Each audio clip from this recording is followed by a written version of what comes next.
Jackson County, Illinois, southeastern Perry County, Missouri, northeastern Cape Girardeau County, Missouri, until 3 p.m.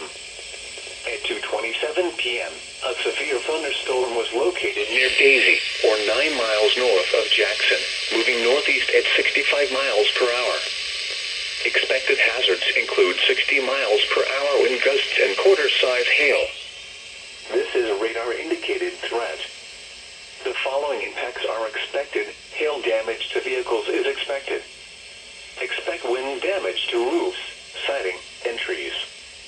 Locations impacted include Graham Tower, Altenburg, Frona, Gorham, Pocahontas, and Old Appleton. This includes Interstate 55 between mile markers 111 and 119. Repeating, a severe thunderstorm warning has been issued until 3 p.m. for the following counties in Illinois, Jackson and Union, and the following counties in Missouri, Cape Girardeau and Perry.